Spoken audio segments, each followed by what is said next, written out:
अस्सलामुअलैकुम। सब्सक्राइब कीजिए और बेल आइकॉन प्रेस कर दीजिए ताकि नेक्स्ट वीडियो का नोटिफिकेशन आपको बआसानी मिलता रहे। जिंदगी बजाते खुद एक बहुत बड़ा धोखा और फरेब है। कभी अपनों से मिला देती है तो कभी अपनों से इतना दूर कर देती है कि सदियों की मुसाफतें दरमियान में हाइल हो जाती हैं। मैं आज जो तुम्हारे सामने बराजमान हूँ ये ना समझना कि मैं कल का दूध पीता बच्चा हूँ, बल्कि मेरी उम्र सदियों का मुहासरा किए हुए है। अपनी उम्र का अंदाज़ा मैं खुद भी नहीं कर सकता। हाँ, अलबत्ता इतना कह सकता हूँ कि मेरी उम्र 3-4 सदियों पर मुहित होगी। मैं ये भी जानता हूँ कि तुम मेरी बात का कतई एतबार नहीं करोगी, मगर यह सब कुछ हकीकत पर मबनी है और शैतान देवता इस बात का सबसे बड़ा गवाह है। तहखाने की खामोश फिजा में इस वक्त इन अल्फाजों की बाज़गश्त गूंज रही थी। उसका नाम ठाकुर महेंद्र प्रताप सिंह था। सब कुछ बदल गया था। सदियों के तवील लम्हात में उसने कई रूप इख्तियार किए थे, लेकिन एक चीज़ जो नहीं बदली थी वो उसका नाम था। वो अपनी शख्सियत की पहचान कायम दायम रखने का मुतमन्नी था। उसने उन गुजरे हुए अदवार में बहुत कुछ देखा था, लेकिन उसकी असल मंजिल अभी उससे बहुत दूर थी। ये बात दुरुस्त है कि उसने शैतान देवता के चरणों में जिंदगी के ये तवील अदवार गुजार दिए थे। शैतान देवता की पूजा पाठ में उसने कोई कसर न छोड़ी थी। यही वजह थी कि शैतान देवता ने उसे ऐसी शक्तियों से नवाजा था जो शायद किसी को न मिली हो। शैतान देवता उसकी पूजा पाठ से बहुत खुश था। वो हर इतवार और मंगल को शैतान देवता और काली माता के चरणों में इंसानों की बलि देता आया था। दुनिया की कोई भी शक्ति उसके रास्ते में हायल होने की सकत न रखती थी। कई बार उसे कठिन हालात और वाकयात से नबरदाज़मा होना पड़ा था, लेकिन उसने बिल्कुल चिंता तक न की थी।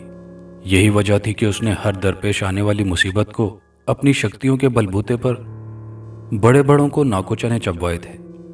वो जो कुछ भी था उसने कभी ख्याल में भी ना सोचा था कि वो कभी ऐसा बन सकता है। वो भी आम मनुष्य के जैसे एक आम मनुष्य था, लेकिन हालात की बदलती करवट ने उस शरीफुन्नफ्स मनुष्य को इंसान से शैतान बनने पर मजबूर कर दिया था। इस वक्त भी वो शैतान देवता के चरणों में इंसानी बलि देने के बाद अपनी महबूबा के शरीर के पास खड़ा था, जिसे एक बार फिर लुक्मा अजल बना दिया गया था। और जिन्होंने उसे लुक्मा अजल बनाया था, उन दोनों शैतान देवता के कारिंदों को वो काली माता और शैतान देवता के चरणों में बलि चढ़ा चुका था। उसे अपनी महबूबा की मौत का कोई गम न था, क्योंकि वो जानता था कि वो थोड़ी सी तगोदो के बाद अपनी महबूबा के शरीर में उसकी आत्मा काली शक्तियों के बलबूते पर वापस डाल देगा। वो न सिर्फ महान शक्ति बन चुका था, बल्कि अमर भी हो चुका था। मौत उसके नाम से भी खौफ खाती थी। वो अपनी महबूबा को भी अमर करना चाहता था, लेकिन हर बार जब वक्त करीब आता तो कोई ना कोई उसके किए कराए पर पानी फेर देता था। लेकिन अब की बार उसने पक्का इरादा कर लिया था कि वह ऐसा लाहे अमल तैयार करेगा कि उसके और उसकी महबूबा के दरमियान कोई भी हाइल होने की हिम्मत न कर पाएगा। इस वक्त भी उसकी महबूबा का शरीर उसके सामने पड़ा था। हर बार जब भी वो अपनी महबूबा की आत्मा को उसके शरीर में दाखिल करता तो यही अल्फाज दोहराया करता था, जिसकी वजह से उसकी महबूबा होश में आते ही पहला नाम उसी का लेती थी और फिर अचानक उसकी यादाश्त वापस आ जाती। उसे गुजरे तमाम लम्हात और हालात व वाक़यात याद आ जाया करते। हर बार की तरह आज भी उसे वो दिन याद आ गए जब पहली बार उसकी महबूबा मौत से हमकिनार हुई थी और उसका शरीर उसके सामने पड़ा था।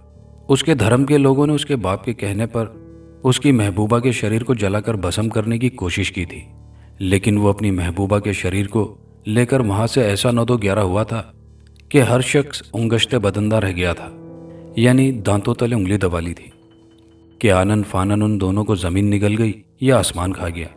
लेकिन हकीकत क्या थी सिर्फ वही जानता था।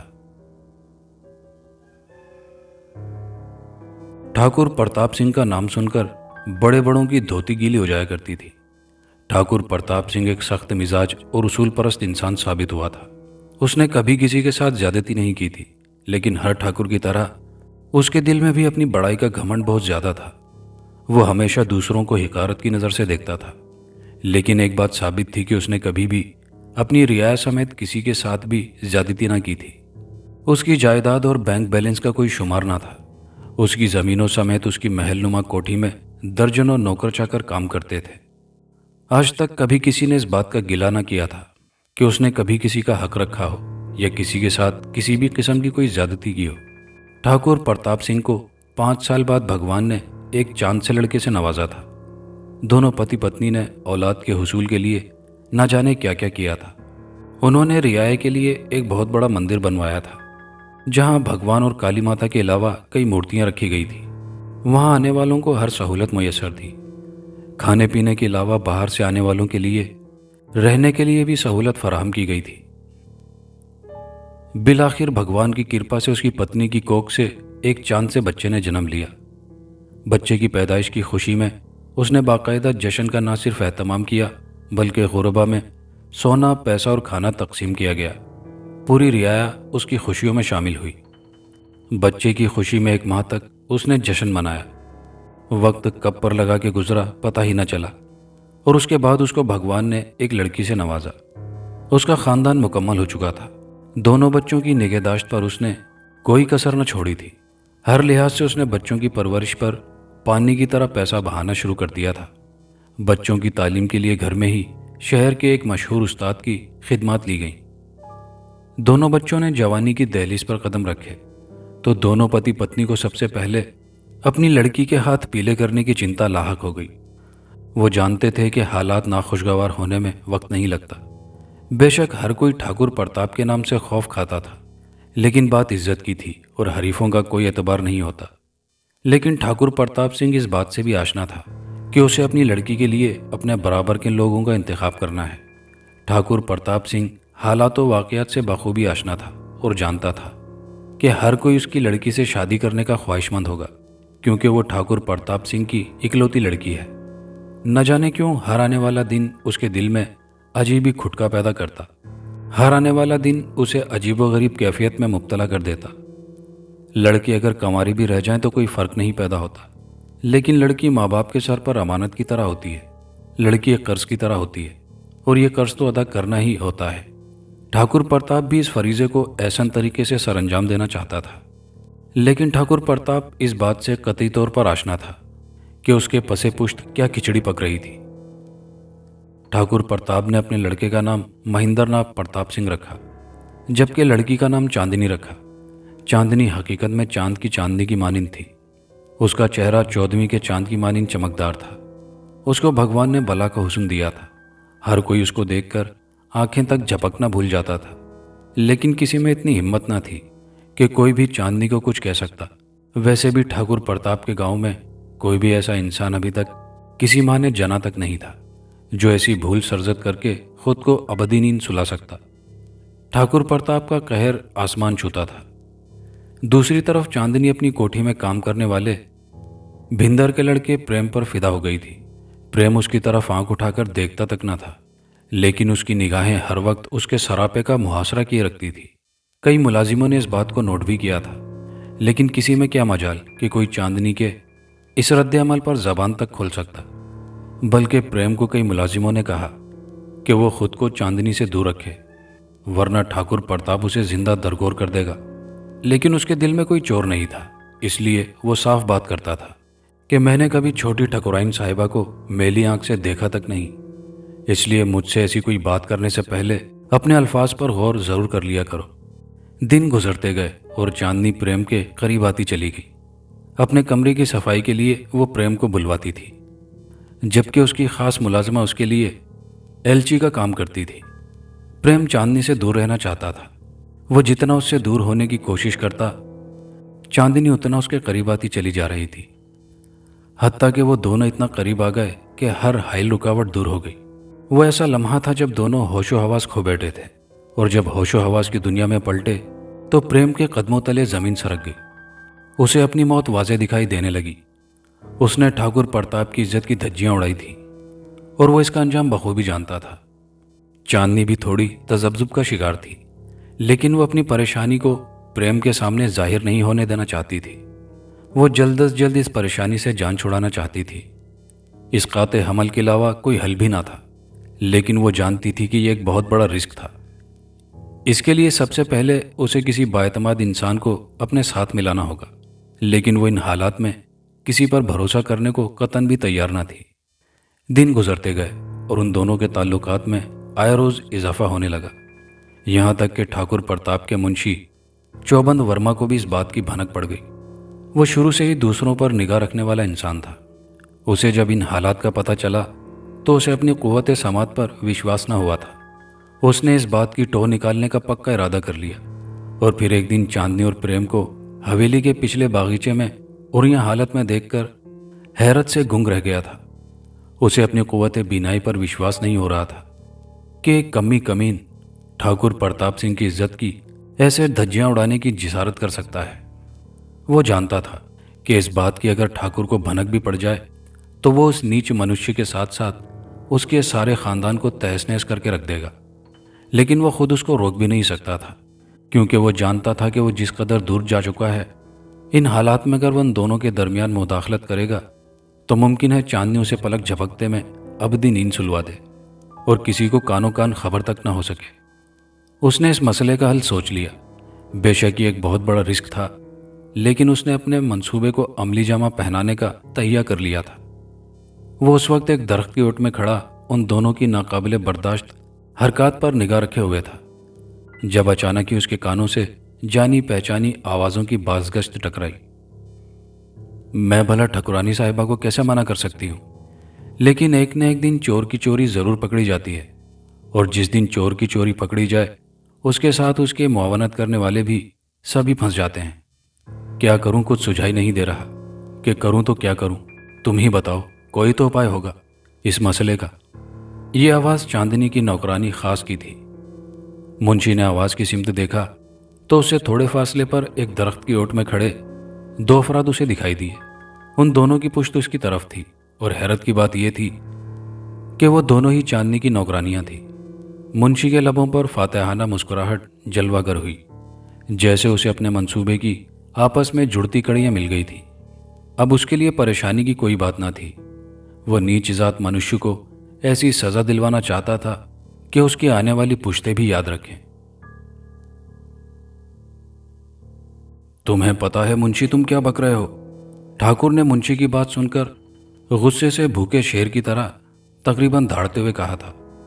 मैं सच कह रहा हूं ठाकुर साहब, मैंने आपका नमक खाया है, और यह आपके खाए नमक का नतीजा है कि मेरी गैरत ने यह गवारा नहीं किया कि कोई कमजात आप जैसे महान ठाकुर, जो हम जैसे नीच जात लोगों की इतनी चिंता करते हैं, की इज्जत की तरफ मेली आंख से भी देखने की कोई सकत रखता हो।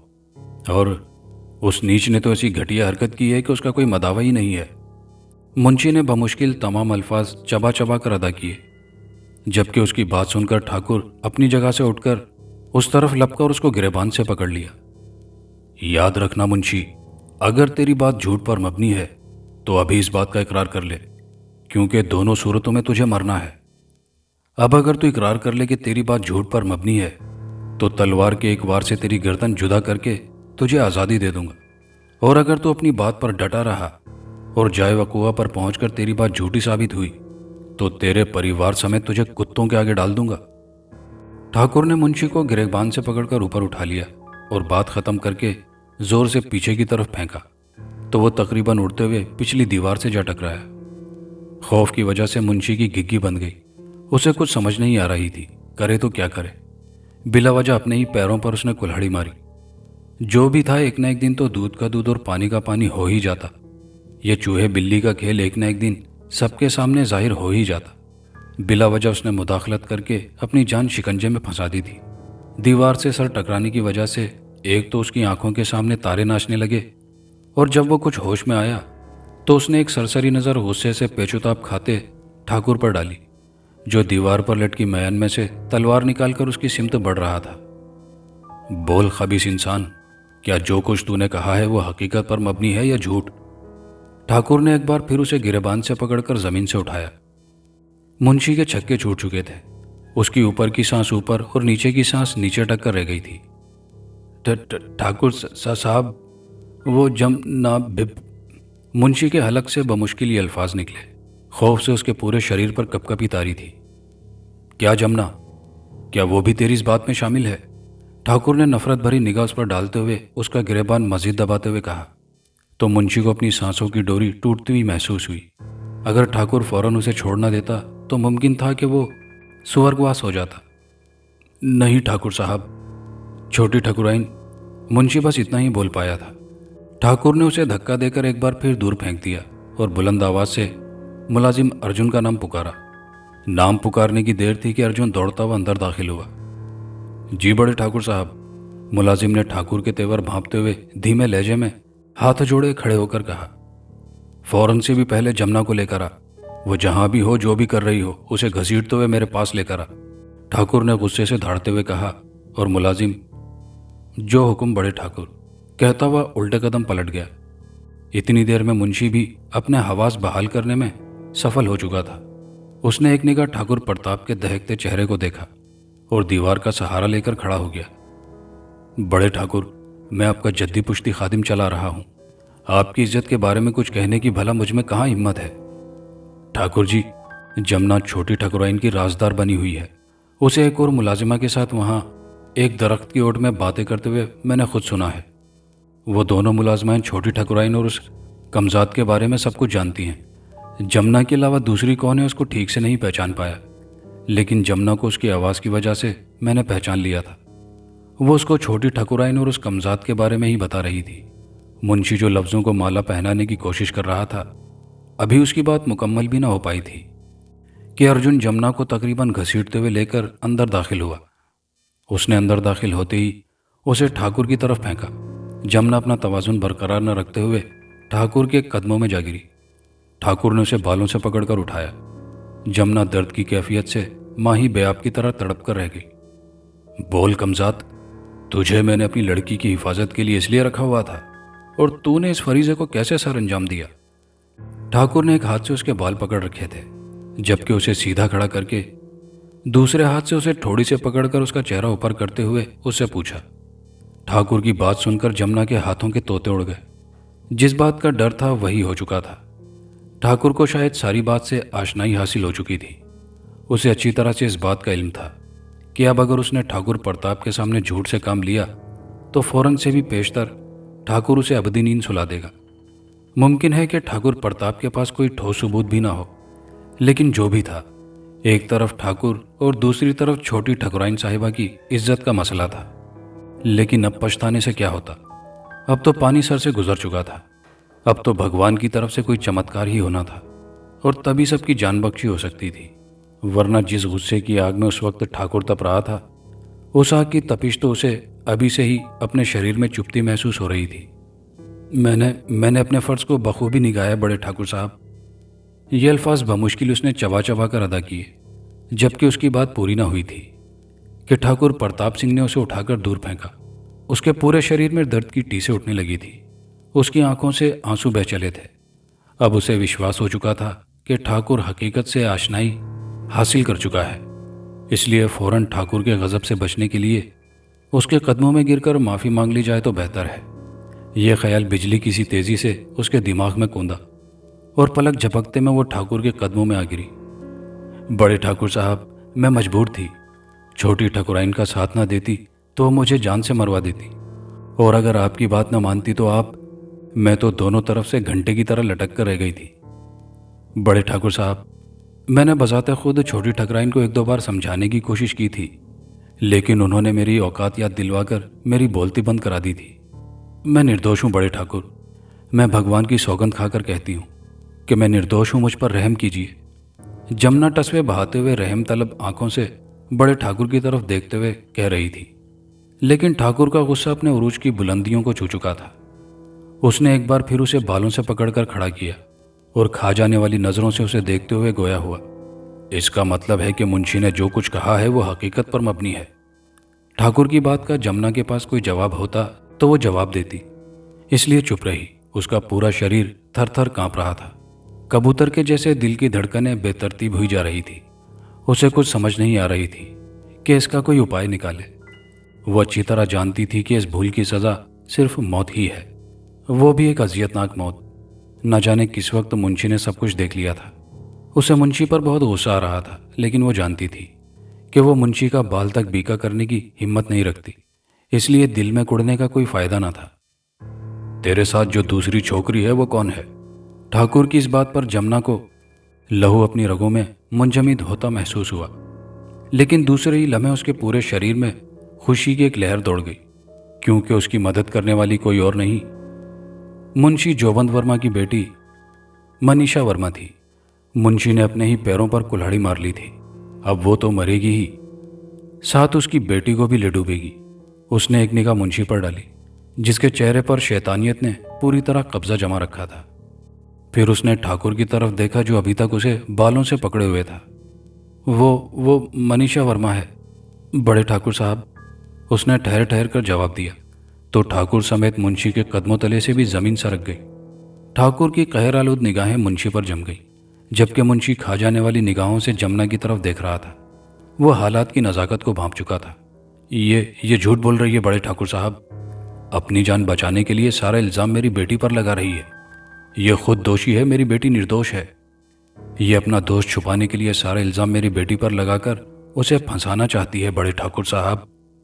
मुंशी ने गुस्से से तकरीबन धाड़ते हुए कहा, अगर तेरी बात गलत हुई तो ऐसी मौत मारूंगा कि तेरी आत्मा भी मेरे नाम से थर थर कांपेगी। और फिर जमुना को छोड़कर मुंशी की तरफ बढ़ते हुए कहा, अगर तेरी बेटी शामिल हुई तो उस समय तेरे पूरे परिवार को नर्क में भेज दूंगा।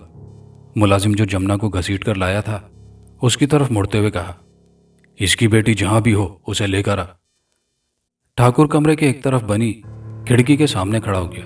उसकी निगाहें बाहर की तरफ लगी हुई थी, लेकिन दिमाग अंदर होने वाली कार्रवाई में उलझा हुआ था। उसे कुछ समझ नहीं आ रही थी कि करे तो क्या करे। उसे अपनी रियाया से ऐसी कोई उम्मीद वाबस्ता न की थी जैसा ये सब कर रहे थे। उसके पीठ पीछे क्या क्या गुल खिल रहे थे, उसे किसी बात का पता तक न था। रियाया ने उसकी रहमदिली का नाजायज फायदा उठाया था। जल्द ही ठाकुर के सामने मनीषा वर्मा को भी लाकर फेंक दिया गया, जो कमरे में पहले से मौजूद अपने पिताजी जमुना और गैज़ो गज़ब में भरे ठाकुर को देखकर हैरान रह गई। मामले की संगीनी तो उसकी समझ से बाहर थी, लेकिन हालात व वाक़ियात बता रहे थे कि दाल में ज़रूर कुछ काला था, बल्कि पूरी दाल ही काली लग रही थी। जमुना की हालत बता रही थी कि कोई घटना घटी है। ऊपर से मुंशी के चेहरे पर उड़ती हवाइयाँ बता रही थी कि हालात दुरुस्त नहीं है। ज़रूर कोई मसला दरपेश आ चुका था। ठाकुर उसकी तरफ मुड़ा और खा जाने वाली नज़रों से देखा। तुझे पता चल ही गया होगा कि तुम दोनों को यहाँ किस वास्ते लाया गया है। जो कुछ तुम लोग मेरे पीठ पीछे खिचड़ी पकाती रही हो, मुझे उसके बारे में मुकम्मल मालूमात मौसूल हो चुकी है। इसलिए बिल्कुल झूठ से काम मत लेना, वरना मेरे गैज़ो गज़ब से तुम बखूबी आशना हो। ठाकुर ने गहरी खा जाने वाली शोला उगलती नज़रों से उसे देखते हुए पूछा। मनीषा ने सारी बात आराम से सुनी। इतनी देर में वो अपनी कैफियत पर काबू पा चुकी थी। वो जान चुकी थी कि अब कुछ भी हो जाए, पानी सर से गुजर चुका था। ठाकुर जितनी भी तसल्लियाँ दे, उसकी और जमुना की मौत पक्की थी। मगर मामला यहाँ उसके परिवार का था। अगर वो बात मान जाए तो उसके साथ साथ उसके परिवार को भी ठाकुर नस्तो नाबूद करके रख देगा। इसलिए अगर कोई जल्द से जल्द हिकमत अमली ना अपनाई गई तो बहुत नुकसान हो सकता है। और वो अपने परिवार की खातिर अपने तन मन धन की कुर्बानी देने से भी दरेग नहीं कर सकती थी। वो अपनी जान तो दे सकती थी, लेकिन अपने परिवार पर आने वाली आंच भी बर्दाश्त न कर सकती थी। हालात वाक़यात बता रहे थे कि जमुना सब कुछ उगल चुकी होगी, लेकिन अब इस सूरत हाल से जमुना को ही शिकंजे में फंसा देना लाजमी था। दूसरी सूरत में उसके परिवार की ज़िंदगी दांव पर लगने का अंदेशा था। बड़े ठाकुर साहब, मुझे झूठ बोलने का शौक़ नहीं। मैंने आपके घर का नमक खाया है, मेरे बाप दादा ने आपके घर का नमक खाया है।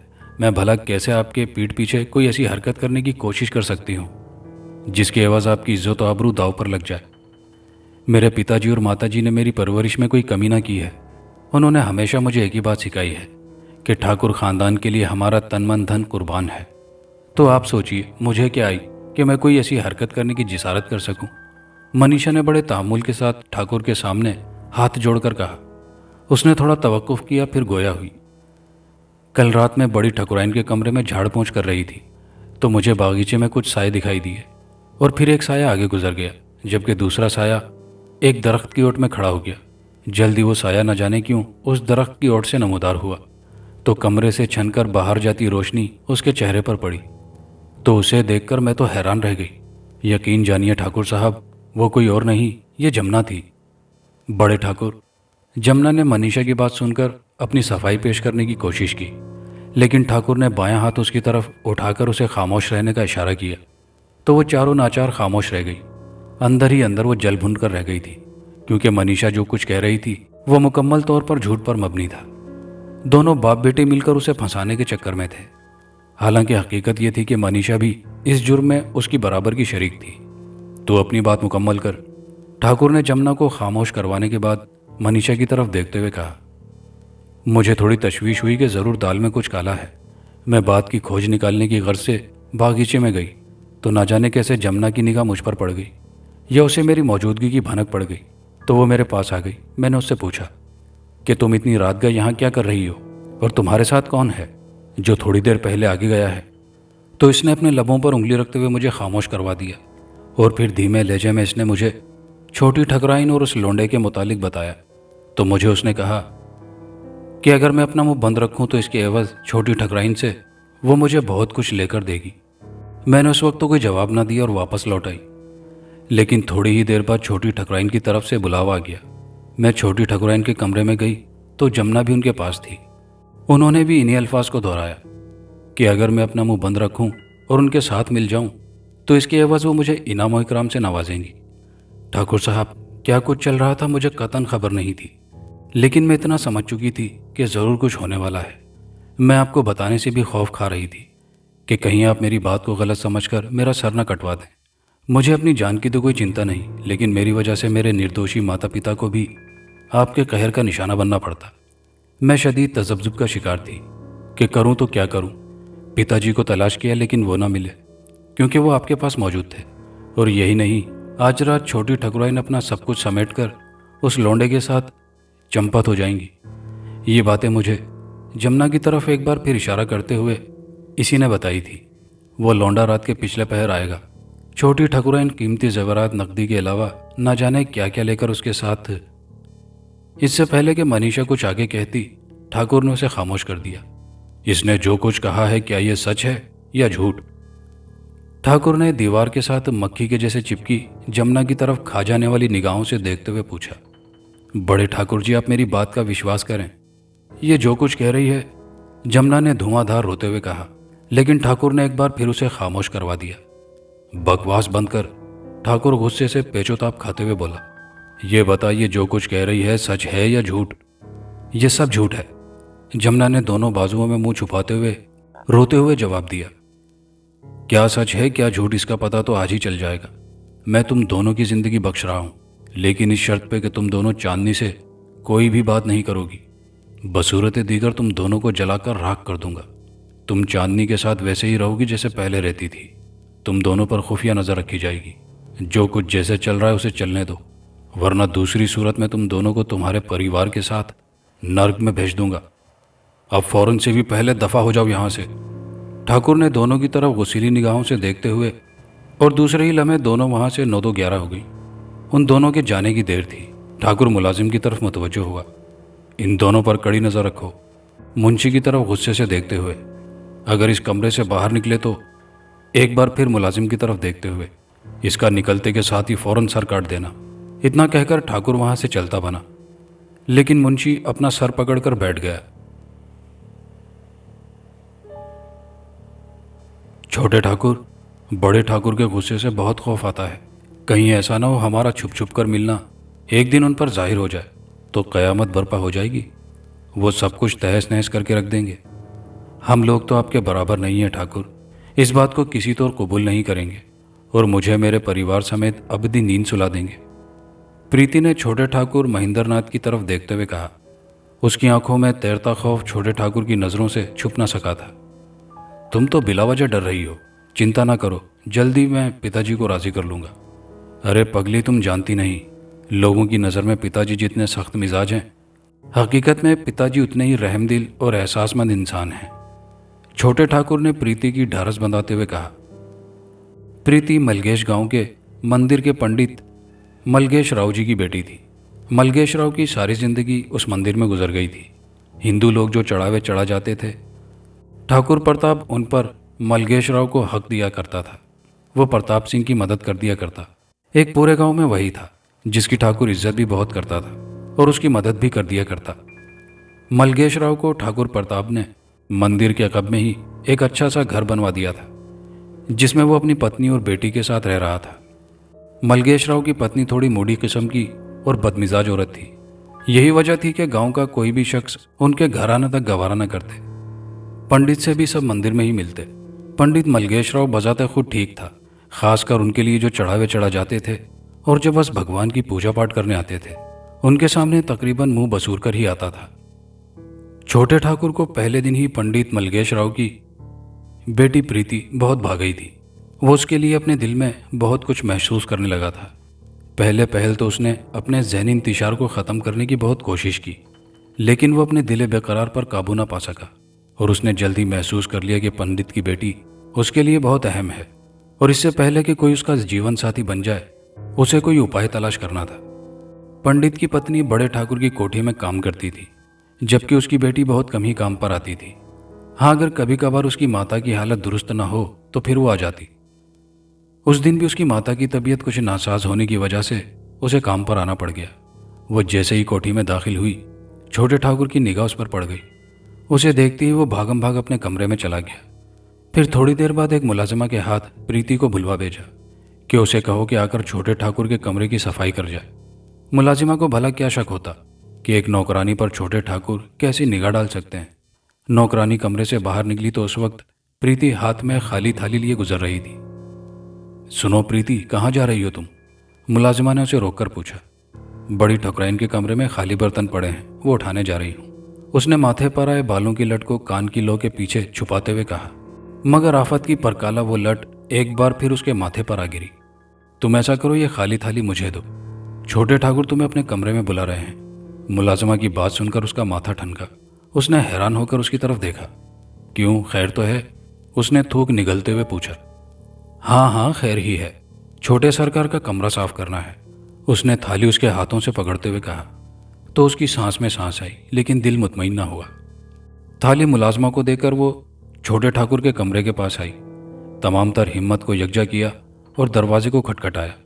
जबकि दूसरी तरफ दस्तक की आवाज़ सुनकर छोटा ठाकुर फौरन से भी पहले बिजली की सी तेजी से उठकर खिड़की के पास जा खड़ा हो गया और एक लंबी सांस खारिज करने के बाद गोया हुआ। आओ। प्रीति चुपचाप अंदर दाखिल हुई। एक नज़र छोटे ठाकुर पर डाली, जो खिड़की के सामने खड़ा खिड़की का पर्दा हटाकर बाहर कुछ देख रहा था। प्रीति ने कमरे में चारों तरफ नजर दौड़ाई तो सारा कमरा जगमग करता दिखाई दिया। कमरा तो साफ है, कहीं धूल, गर्द या मिट्टी दिखाई नहीं दे रही। फिर मुझे क्यों बुलवा भेजा है छोटे ठाकुर? प्रीति के जहन में यह सवाल बिजली की सी तेजी से कूदा, लेकिन कबल इसके वो कुछ पूछती, छोटा ठाकुर खुद ही बोल पड़ा। तुम देख ही चुकी हो कि कमरा मुकम्मल तौर पर साफ सुथरा है, फिर मैंने तुम्हें क्यों बुलवाया है? यकीनन तुम्हें हैरानगी तो हुई होगी। जी हाँ, उसने लफ्ज़ों को तकरीबन चबाते हुए कहा। तब आनन फानन छोटे ठाकुर ने उसकी तरफ रुख बदला। मैं तुमसे कुछ कहना चाहता हूँ प्रीति, छोटे ठाकुर ने उल्फत भरी निगाहों से उसके सरापे का तवाफ करते हुए कहा। प्रीति को उसकी बातों की कुछ समझ नहीं आई, लेकिन छोटे ठाकुर के लहजे में इतनी उल्फत और मिठास जरूर दाल में कुछ काला लग रहा था। उसने बोलने की कोशिश की, लेकिन तमाम तर हिम्मत जवाब दे गई। चिंता मत करो, मैं तुम्हें कुछ नहीं कहूँगा, तुम्हारी इज्जत को भी कुछ नहीं होगा। मैं उन ठाकुरों में से नहीं हूँ जिनकी निगाहें अपनी रियाया की इज्जत पर टिकी होती हैं। छोटा ठाकुर खुद ही बुड़बुड़ाए जा रहा था। उसे कुछ समझ ना आ रही थी कि इन बातों का वो क्या जवाब दे। वो तो बस भोंगियों के जैसे मबहूत खड़ी बस उसकी बातें सुन रही थी। देखो प्रीति, रंग, नस्ल, जात पात ये तो सब भगवान के बनाए हैं, ऊंच नीच सब कुछ उसी का बनाया हुआ है। मैं इन बातों पर कतन विश्वास नहीं करता। बस इन सब बातों को बालाए ताक रखते हुए आज तुमसे कुछ कहना चाहता हूँ। जी छोटे ठाकुर, आप हुक्म करें। उसने बदिक्कत तमाम अपना जुमला पूरा किया। उसके जुमले के पूरा होने तक छोटा ठाकुर तकरीबन उसके करीब पहुंच चुका था। उसे अपनी सांसों की रवानी रुकती महसूस होने लगी। जिंदगी में कभी ऐसा मरहला इससे पहले नहीं आया था, ना ही उसने कभी किसी दूसरे इंसान, खासकर मर्द की कोई कुर्बत हासिल की थी। और आज अचानक छोटे ठाकुर का यह लहजा उसके लिए हैरान कुन था। उसके कदमों तले से जमीन सरक गई, उसके हाथों के तोते उड़ गए, हथेलियां अरकालूद हो गईं। उसे कुछ समझ नहीं आ रही थी।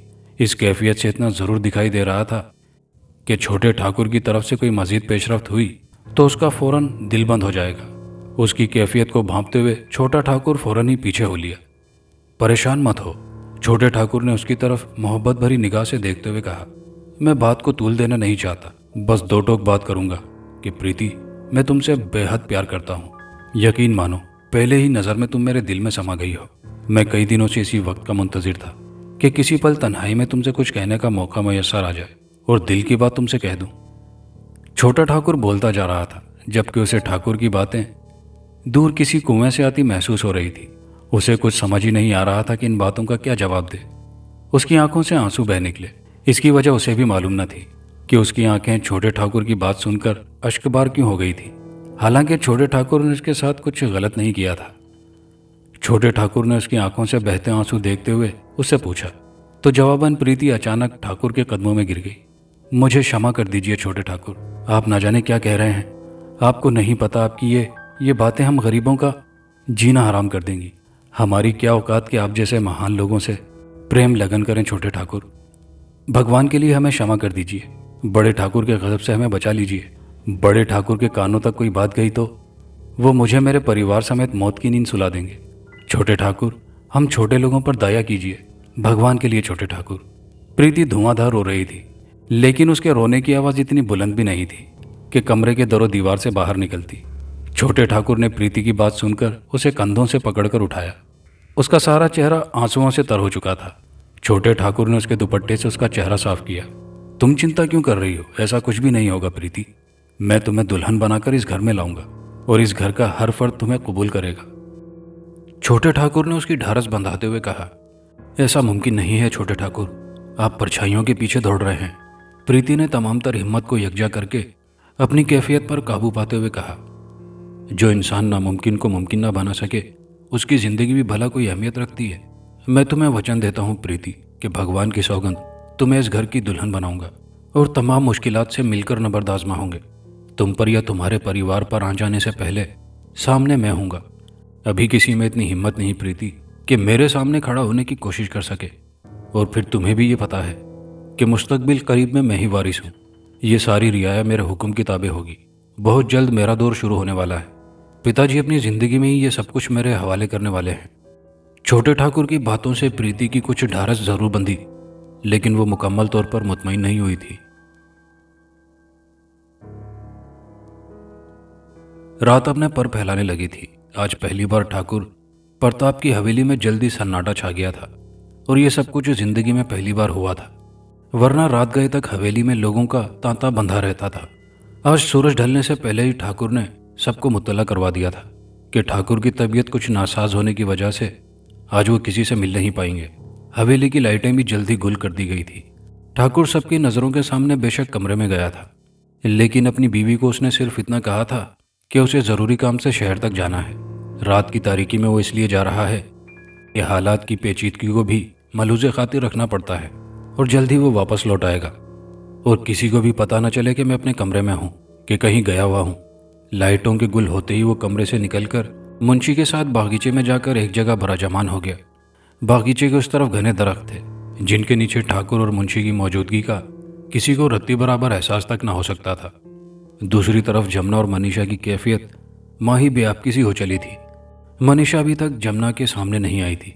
एक बार दोनों का आमना सामना जरूर हुआ था, लेकिन उस वक्त दोनों छोटी ठकुराइन के सामने खड़ी थी और छोटी ठकुराइन उन्हें रात के बारे में लाहेअमल समझा रही थी। लेकिन उसे खुद इस बात का भी पता न था कि उसके अपनाए गए तमाम लाहेअमल उसके लिए कारगर साबित नहीं होंगे।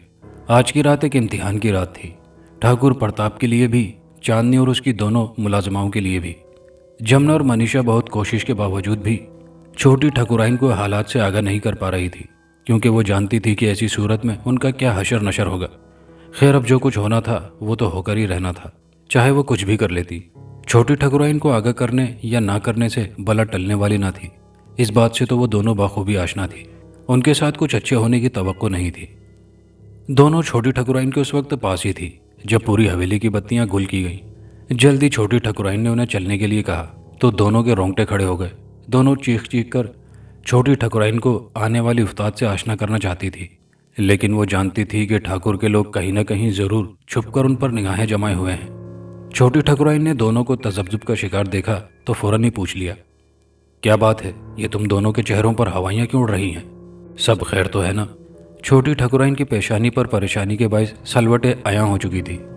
नहीं तो छोटी ठकुराइन, ऐसी कोई बात नहीं। बिलाखिर मनीषा ने ही बमुश्किल तमाम कहा। तुम्हारे लहजे से लग रहा है कि कुछ ना कुछ गड़बड़ है, छोटी ठकुराइन ने बगौर उसके चेहरे को देखते हुए कहा। तो मनीषा ने नजरें चुराते हुए कहा, छोटी ठकुराइन साहिबा, आप बिला वजह ही चिंता कर रही हैं। हम तो अपने पिताजी की तरफ से परेशान हैं। उनकी तबीयत थोड़ी नासाज थी। मनीषा ने सफ़ेद झूठ तो बोल दिया, लेकिन उसका चेहरा उसकी चुगली खा रहा था कि उसने जो कुछ भी कहा था सब कुछ झूठ पर मबनी था। और तुम इतनी परेशान क्यों दिखाई दे रही हो? छोटी ठकुराइन ने जमुना को मुखातिब करते हुए कहा तो वो अचानक चौंकी, जैसे गहरी नींद से इंसान चौंक कर बेदार होता है। नहीं छोटी रानी साहिबा, भला मैं क्यों परेशान होंगी? उसने भी मनीषा की तरह झूठ का सहारा लेते हुए कहा। पहले तो चांदनी का माथा ठनका, लेकिन इश्क के नशे में वो इस कदर गर्क हो चुकी थी कि इस बात को पसे पूछते डाल दिया कि चलो जो भी है इनके ज़ाती मामलात हैं, सुबह वो इनके बारे में भी कुछ सोच विचार कर लेगी। उस वक्त फ़िलहाल उसे चिंता अपने प्रेमी की थी, जो शायद कब का आकर उसके इंतज़ार में आतिश इश्क में खड़ा सुलग रहा होगा। वो उन दोनों के साथ फ़ौरन से पेशतर वहाँ से धीमे कदम चलती निकली और जल्द ही तीनों बागीचे में पहुँच चुकी थी। मनीषा और जमुना दोनों की कैफियत मुर्गे बिस्मिल की सी हो रही थी। दोनों को मालूम था कि यहीं कहीं आसपास बड़े ठाकुर और उसके कारिंदे घात लगाए बराजमान होंगे, जो पलक झपकते में उन सबको उचक लेंगे। चांदनी की रफ्तार उन दोनों से थोड़ी तेज थी, इसलिए जल्द ही वो उन दोनों से बहुत आगे निकलकर अंधेरे में गायब हो गई। जबकि वो दोनों वहीं, जिसके नीचे रात उन्हें मुंशी ने खड़ा देखा था, के नीचे खड़ी हो गई। अभी उन्हें वहां खड़े चंद मिनट भी न हुए थे कि यके बाद दीगरे दिलदोज दिल दहला देने वाली चीखों ने उन दोनों की कुव्वत समात पर दस्तक दी। चीखों की आवाज़ उनकी समात से क्या टकराई, दोनों के मुंह से घुटी घुटी चीखें निकल गई। दोनों के शरीर बुरी तरह कांप रहे थे। दोनों को मौत की परछाइयां दिखाई देने लगी थी। मौत उन्हें अपने सर पर नाचती हुई दिखाई दे रही थी। बड़ी ठकुराइन को यह सब कुछ न जाने क्यों शक में मुब्तला किए दे रहा था। उसका दिल किसी अनजाने खौफ से बुरी तरह कांप रहा था। उसे लग रहा था जैसे कुछ होने वाला है। उसे इस हवेली में आए बरसों बीत चुके थे और उन बीते बरसों में कभी कोई दिन ऐसा नहीं आया था जब सरे शाम ही हवेली की बत्तियां गुल कर दी गई हों, ठाकुर ने किसी से भी मिलने से इनकार किया हो, या फिर रात के अंधेरे में ठाकुर यूं बिना कुछ बताए कहीं निकले हों। उनका दिल जोरों से धड़क रहा था। उन्हें यकीन हो चुका था कि दाल में जरूर कुछ काला है। ना चाहते हुए भी वो अपने बेचैन दिल को समझा नहीं पा रही थी कि सब कुछ ठीक है। वो जितना खुद को नॉर्मल करने की कोशिश करती, उतनी ही परेशानी में इजाफा हो जाता। वो बेसब्री से बड़े ठाकुर की वापसी का इंतजार कर रही थी। रात अपने पर फैलाने लगी थी। कमरे की चार दीवारी में उन्हें अपना दम घुटता हुआ महसूस होने लगा था। उन्होंने सोचा कि बाहर चलकर चंद मिनट चहलकदमी करके ताज़ा हवा खा आए। अभी उनके कदम दरवाजे तक ही पहुंचे थे कि उनकी कुव्वत समाज से 6 मगोइयों की बाजगश्त टकराई।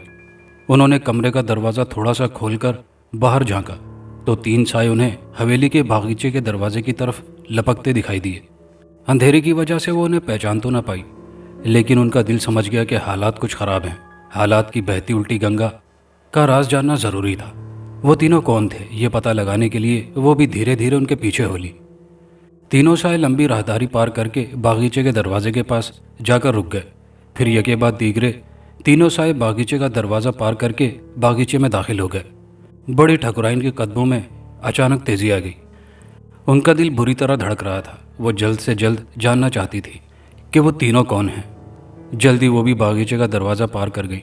बागीचे में अंधेरे का राज था। लाइटें गुल होने की वजह से हाथ को हाथ सुझाई न दे रहा था। कुछ देर वो एक ही जगह बुत बनी खड़ी रहीं। थोड़ी देर बाद वो अंधेरे में कुछ देखने के काबिल हुई तो उन्हें एक दरख्त के नीचे 2 साए दिखाई दिए। लेकिन इससे पहले कि वो उनकी तरफ लपकती, यके बाद दीगरे 2 समात शिकन चीखों ने उनकी कुव्वत समात पर दस्तक दी तो उनके हाथों के तोते उड़ गए, क्योंकि वो चीख सुनकर हक्का बक्का रह गई। आवाज़ उन्होंने फौरन से भी पहले पहचान ली थी। वो आवाज़ उनकी अपनी बेटी चांदनी की थी, लेकिन उसकी आवाज़ के साथ जो दूसरी आवाज़ बड़ी ठाकुराइन की कुव्वत समाज से टकराई थी वो किसी मर्द की आवाज़ थी। मामले की नज़ाकत को वो भांप गई थी। आज की रात में होने वाली इस अनहोनी से उन्हें आशनाई तो हो गई थी, लेकिन ये आशनाई इस कदर भयानक होगी इस बारे में उन्होंने कभी तसव्वुर भी नहीं किया था। दूसरे ही लम्हे बागीचे की लाइटें जला दी गई तो उनकी आंखों ने एक निहायत ही भयानक मंजर देखा। उनकी बेटी और एक लड़का दोनों बड़े ठाकुर की गिरफ्त में थे और सबसे हैरानकुन बात कि दोनों नीमुरिया हालत में थे। उन्हें अपनी आंखों पर विश्वास नहीं हो रहा था। बड़े ठाकुर का गम और गुस्से से बुरा हाल हो चुका था। गुस्से से पेचोताप खाते ठाकुर ने दोनों को एक झटके से अपने सामने जमीन पर पटका। तभी बड़े ठाकुर की ओट में बड़ी ठाकुरानी को मुंशी का मनहूस चेहरा भी दिखाई दिया, जबकि दूसरी तरफ बड़े ठाकुर के 2 कारिंदों के हाथ में जाल में फंसी मछलियों की तरह तड़पती जमुना और मनीषा दिखाई दी, जिन्हें लाकर ठाकुर के सामने फेंक दिया गया। उन्हें ठाकुर के सामने फेंकने के बाद दोनों उल्टे कदमों पलट गए। ठाकुर का चेहरा गुस्से से लाल भभूका हुआ जा रहा था। बड़ी ठाकुरानी इस बात से बखूबी आगाह हो चुकी थी कि ठाकुर के दिल में क्या बात है, और इससे पहले कि ठाकुर अपने मन में मचलते ख्याल को, उसे फौरन ठाकुर से अपनी बेटी की जान बचानी थी। अभी उसने पहला कदम उठाया था कि ठाकुर बिजली की मानिंद कड़कती आवाज उसकी कुव्वत समाज से टकराई। उसने मुंशी को मुखातिब किया था, मेरे सामने आओ मुंशी। ठाकुर की बात सुनकर मुंशी के कदमों तले जमीन सरक गई थी, लेकिन अपनी तमाम तर हिम्मत को यकजा करके वो ठाकुर के सामने आया। फिर ठाकुर खा जाने वाली नजरों से मनीषा और जमुना को इशारा किया और मुंशी के साथ खड़े होने को कहा, तो दोनों थर थर कांपती मुंशी के साथ खड़ी हो गई। हम जद्दी पुश्ती ठाकुर हैं, हमारे खौफ और रोब दबदबे के सामने मौत भी नहीं टिक पाती। हमारी इज्जत की तरफ देखने की कभी किसी में जुर्रत पैदा नहीं हुई, और तुम, चांदनी के साथ जमीन पर पड़े नीमुरियां लड़की की तरफ इशारा करते हुए, तुमने हमारी इज्जत की धज्जियां उड़ाई। क्या तुम्हें यह ख्याल नहीं आया कि मैं तुम्हारा और तेरे परिवार का क्या हशर करूंगा? ठाकुर की बात सुनकर नौजवान की गिग्गी बंद गई। उसने रहम तलब नजरों से बड़े ठाकुर की तरफ देखा, लेकिन बड़े ठाकुर की निगाहों में उसे अपने लिए मौत के फैलते सायों के अलावा कुछ दिखाई न दिया। इतनी देर में बड़ी ठाकुराइन भी वहां पहुंच गई थी। उसने फौरन अपनी लड़की की तरफ लपक कर उसके नीम उरियां शरीर को ढांपा। पीछे हट जाओ ठाकुराइन, ठाकुर ने गुस्से से भूखे शेर की मानिंद धाड़ते हुए ठाकुराइन को मुखातिब करके कहा। क्षमा कीजिए महाराज, ये आपकी इकलौती और लाडली बेटी है। भूल तो हर मनुष्य से सरजद हो सकती है, ये भी एक भूल कर बैठी। ये तो अनजान है, इस लड़के ने इसे फुसलाकर अपने चुंगल में फंसा लिया होगा। मैं आपसे अपनी बेटी की जिंदगी की भीख मांगती हूँ, क्षमा कीजिए, ठाकुराइन ने टसवे बहाते हुए कहा। लेकिन ठाकुराइन के बहते आंसू ठाकुर के गुस्से को कम न कर सके। अपनी जबान को लगाम दो, बकवास बंद करो। क्या तुम्हें नहीं मालूम कि ये क्या गुल खिला रही है? किस तरह ठाकुरों के परिवार की पगड़ी उछाली है? बेशक ये हमारी बेटी है, लेकिन इसकी सजा सिवाय मौत के और कोई नहीं है। और अगर तुमने इसकी जरा भी हिमायत करने की कोशिश की तो अभी और इसी वक्त जिस रिश्ते में हम दोनों मुंसलिक हैं उससे बेदखल करके बाहर निकाल फेंकूंगा। रही बात इस नौजवान की, तो इसने अपनी जिंदगी की बहुत बड़ी भूल सरजद की है। इसका अंजाम तो मौत ही है, लेकिन हमारी बेटी ने तो रत्ती बराबर हमारी इज्जत की चिंता नहीं की है, और तुम हो के इसकी जिंदगी की भीख मांग रही हो, ठाकुर ने गुस्से से पेचोताप खाते हुए कहा। तो ठाकुराइन को चारों नाचार अपना मुंह बंद करना पड़ा। वो इस बात से अच्छी तरह वाकिफ थी कि ठाकुरों के खानदान में इज्जत की खातिर तन मन धन की कुर्बानी देने के कई वाकयात उसकी आंखों के सामने रूनुमा हुए थे। ठाकुर प्रताप भी तो उसी परिवार का एक फर्द था। अभी उनमें बहसो तकरार हो रही थी कि ठाकुर प्रताप का बेटा ठाकुर महेंद्र भी वहां आन पहुंचा। उसे भी सारी हकीकत की जानकारी हो चुकी थी। वो दबे कदमों अपनी माँ के पहलू में आ खड़ा हो गया। उसकी आंखों से खौफ जाहिर हो रहा था। उसकी जिंदगी में पहला वाकया था। आज तक उसने सिर्फ अपने पिताजी और माताजी के अलावा पुराने मुलाजिमीन से अपने बुजुर्गों की बहादुरी के किस्से और आबरू की खातिर दी गई कुर्बानियों के किस्से सुने थे, और आज जो कुछ उसकी निगाहों के सामने था, उसे ये सब कुछ देखकर अपनी कुव्वत बीनाई पर विश्वास नहीं हो रहा था। आज जो उसकी निगाहों के सामने गम और गुस्से का लिबादा ओढ़े ठाकुर खड़ा था, वो कोई और था, और जो आज तक उसकी निगाहों के सामने रहा था, वो कोई और था। और इस ठाकुर और उस ठाकुर में ज़मीन आसमान का फ़र्क नुमाया था। उस ठाकुर की निगाहों में अपनी औलाद के लिए बेइंतहा प्यार और मोहब्बत थी, जबकि इस ठाकुर की शोलाबार आंखें अपनी औलाद के लिए नफरत के जज्बात अयां कर रही थी।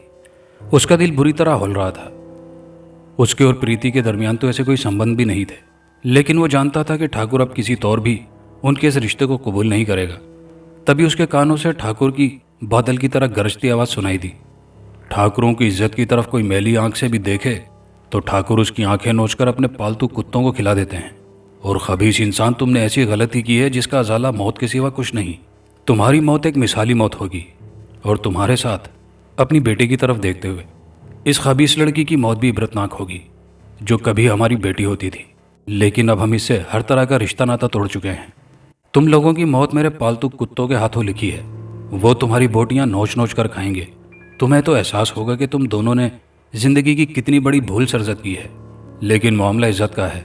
तुम दोनों की मौत से ठाकुर परिवार की इज्जत को कोई और भी उछाल सकता है।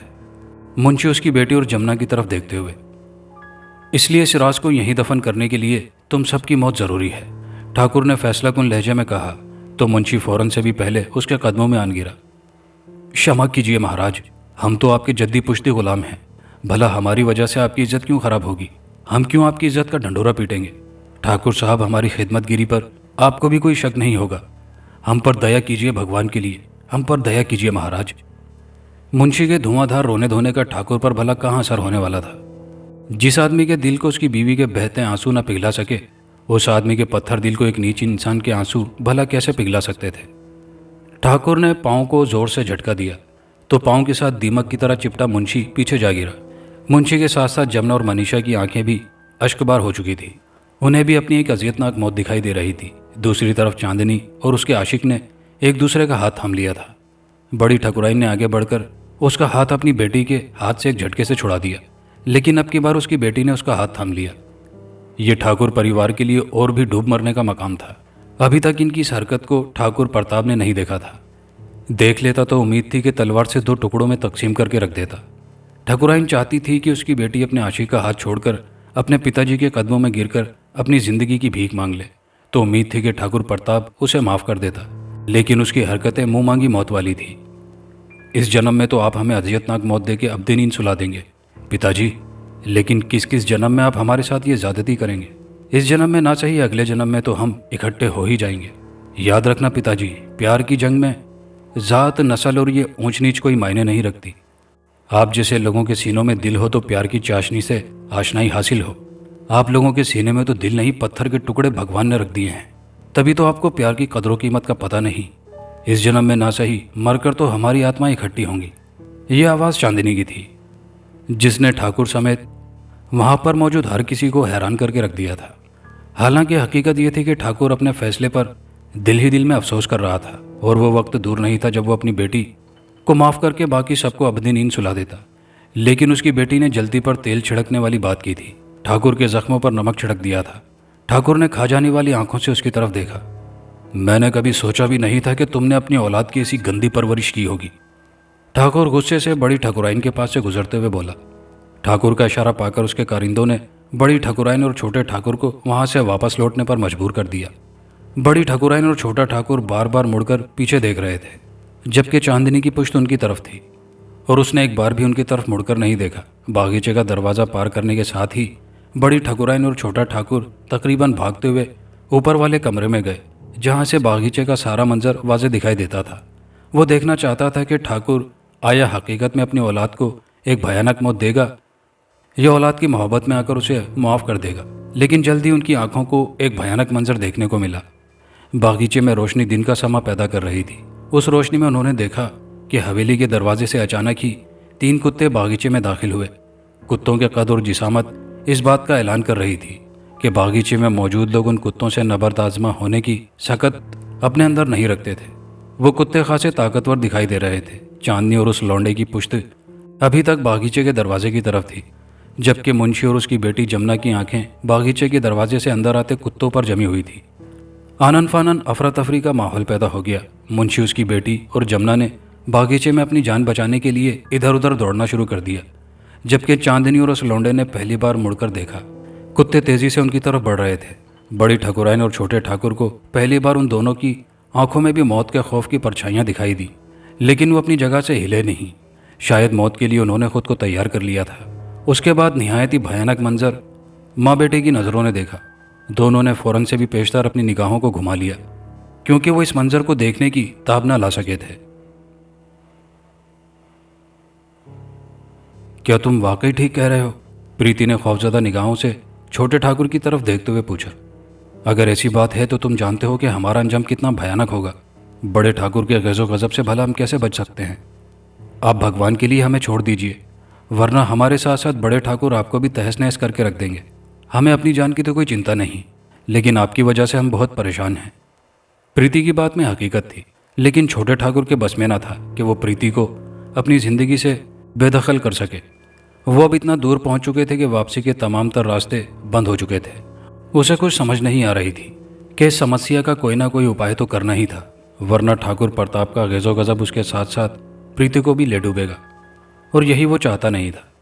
तभी उसके जहन में एक निहायत जानदार मंसूबा बन गया। उसने फैसला कुन निगाहों से प्रीति की तरफ देखा। प्रीति को उसके देखने का अंदाज कुछ अजीब सा लगा। क्या हुआ? तुम ऐसे क्यों घूर घूर कर मुझे देख रहे हो? बिलाखिर प्रीति ने पूछ ही लिया। मैंने इस समस्या का उपाय तलाश कर लिया है प्रीति, लेकिन तुम्हें मेरा साथ देना होगा। छोटे ठाकुर ने प्रीति का हाथ अपने हाथ में थामते हुए कहा। मैं कुछ समझी नहीं, प्रीति ने बदस्तूर ताजुब से पूछा। हमें यहाँ से कहीं दूर निकल जाना होगा, यही इस मसले का बेहतर उपाय है, वरना यहाँ हमारी जिंदगियाँ खतरे से खाली नहीं होंगी। छोटे ठाकुर ने प्रीति के चेहरे पर निगाहें टिकाते हुए कहा। शायद वो प्रीति के चेहरे के तासुरात जानना चाहता था। उसकी बात मुकम्मल होते ही प्रीति के चेहरे का रंग यकसर बदल गया था। उसके चेहरे का रंग हल्दी माइल हो गया था। यूँ लग रहा था जैसे अभी उसका हार्ट फेल हो जाएगा और वो इन पहाड़ों से नीचे गहरी खाई में लुढ़क जाएगी। उस वक्त तो दोनों गांव के बाहर पहाड़ों की ओट में, जहां शुरू से ही दोनों की मुलाकातें होती चली आई थी, बैठे थे।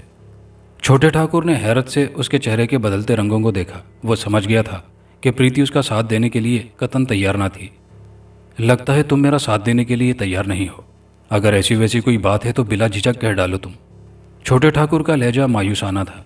प्रीति ने एक नज़र उसे देखा। वो जानती थी कि छोटा ठाकुर इस वक्त जज्बात के घोड़े की लगामें थामे हुए है, लेकिन जज्बात का लिबादा जब उतर जाता है तो इंसान को अपने किए पर बहुत अफसोस होता है, और वो इस कैफियत से दो चार होना नहीं चाहती थी। वैसे भी वो जानती थी कि वो दुनिया में जहाँ कहीं भी रूपोश हो जाए, बड़ा ठाकुर उन्हें बिलाखिर ढूंढे निकालेगा। ये इस मसले का बिल्कुल बेहतर उपाय ना था, बल्कि ये बड़े ठाकुर के गजब को ललकारने वाली बात थी। उसके पिताजी और माताजी बड़े ठाकुर के एहसानों तले दबे हुए थे, और अगर वो चांदनी की तरह कोई गलती सरजद करती तो बड़े ठाकुर ने उस लोंडे जमुना और मुंशी के परिवार की तरह उसके परिवार को भी नेस्तो नाबूद करके रख देना था। ऐसी बात नहीं है, लेकिन तुम इस बात से बखूबी वाकिफ हो के इससे पहले कि प्रीति अपना जुमला मुकम्मल करती, उनके अकब से गरजदार आवाज सुनाई दी। ओ गाफिल, क्या तुझे तेरी बहन का अंजाम याद नहीं रहा? यह आवाज़ बड़े ठाकुर की थी, जिसे सुनते ही दोनों ने फौरन से भी पहले मुड़कर देखा, और अपने पीछे बड़े ठाकुर को देखकर दोनों अपनी जगह से बिजली की सी तेजी से खड़े हो गए थे। दोनों के कदमों तले से जमीन सरक गई। दोनों को अपने हवास गुम होते महसूस हो रहे थे। उनकी रहम तलब निगाहें बड़े ठाकुर पर टिकी हुई थी। तुम्हारी जुर्रत कैसे हुई कि तुम इस गलती को दोहराने की कोशिश करो, जिसकी वजह से तुम्हारी बहन को अपनी जिंदगी से हाथ धोने पड़ गए? तुम जानते हो इस गलती का अंजाम क्या होगा? और छोकरी, तू बता, प्रीति की तरफ खा जाने वाली निगाहों से देखते हुए, क्या तुझे अपनी जिंदगी प्यारी नहीं थी कि तूने ठाकुर परिवार में समोने का ख्याल ही कैसे अपने जहन में पैदा कर लिया? मुझे तुम दोनों पर कई दिनों से शक था। अब तुम दोनों को भी मौत से हमकिनार होना पड़ेगा। पिताजी, मेरी छोटे ठाकुर ने कुछ कहना चाहा, लेकिन उसके कुछ बोलने से पहले ही बिजली किसी तेजी से आते तीर ने प्रीति के ऐन दिल के मकाम पर छेद कर डाला। दूसरे ही लम्हे प्रीति छोटे ठाकुर के कदमों में गिरी और गिरने के साथ ही ठंडी पड़ गई। छोटे ठाकुर को अपनी आंखों पर विश्वास नहीं हो रहा था कि यह सब कुछ हकीकत है। उसने कभी सोचा भी नहीं था कि यूं पल भर में इतना बड़ा अलमिया भी पेश आ सकता है, लेकिन ये हकीकत थी।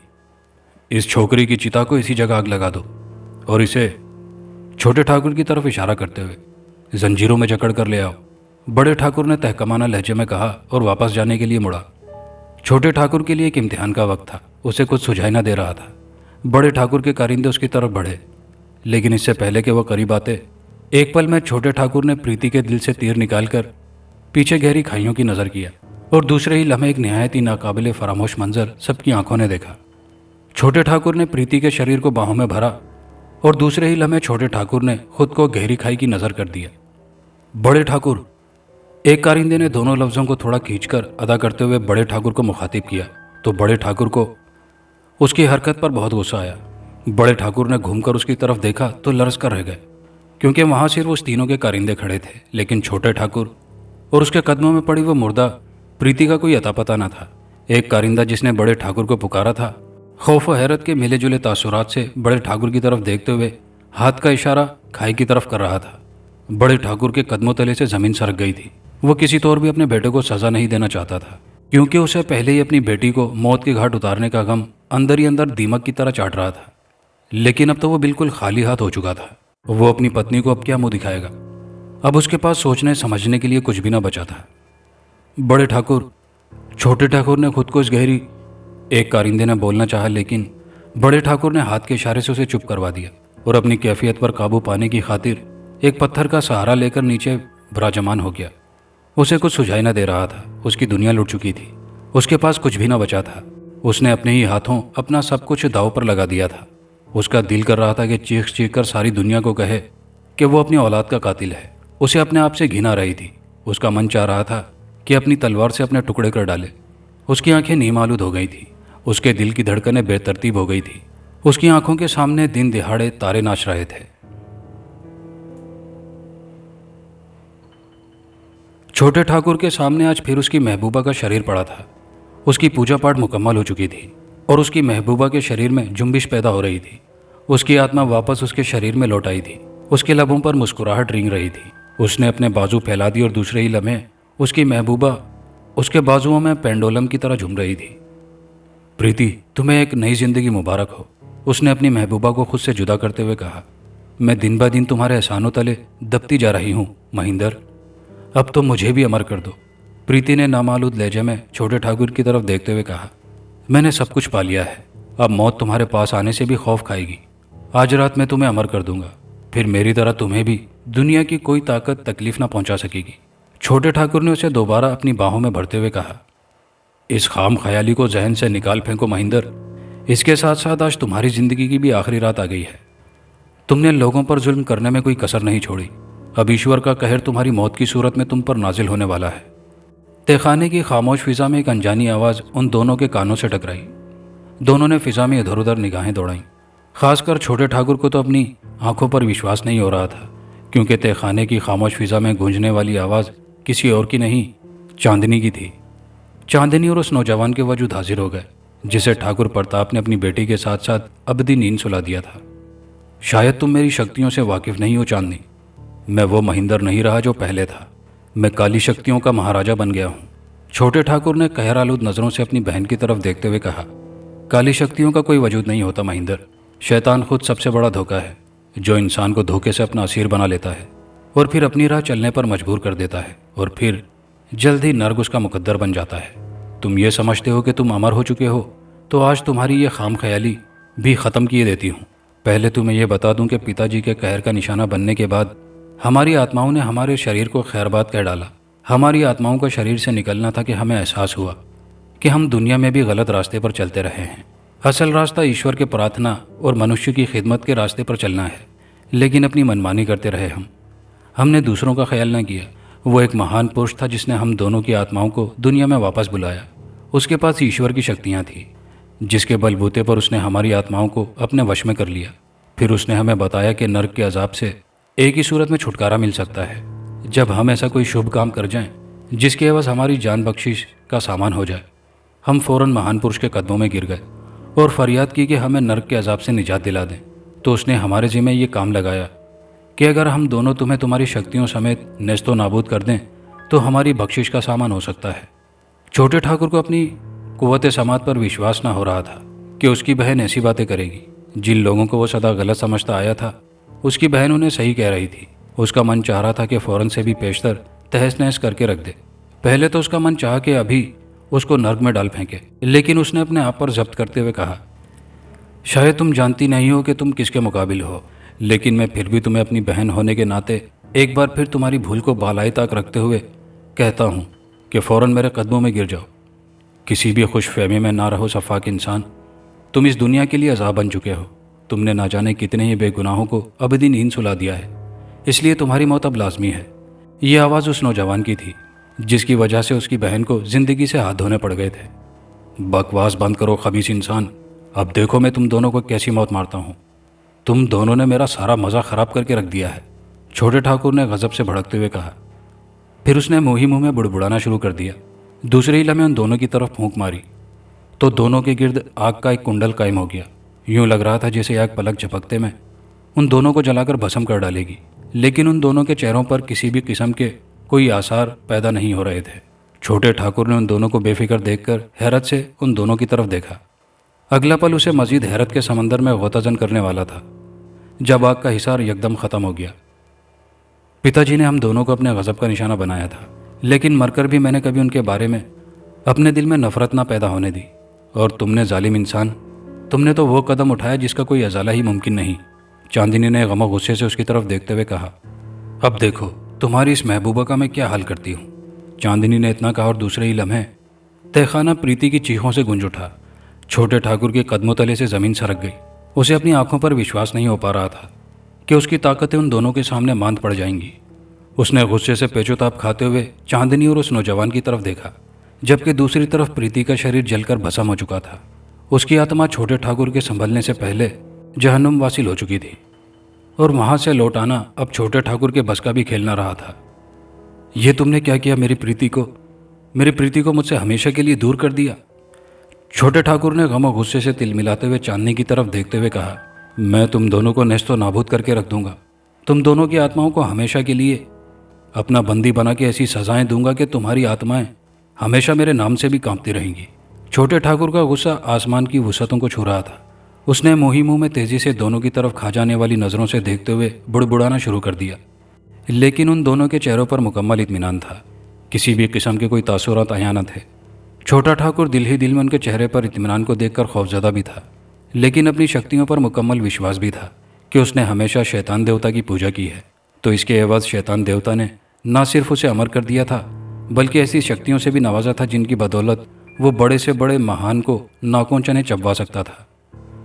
थोड़ी देर वो मुंह ही मुंह में कुछ बुड़बुड़ाता रहा और फिर दूसरे लम्हे उसने अपने दोनों हाथों की हथेलियों को आपस में मिलाया।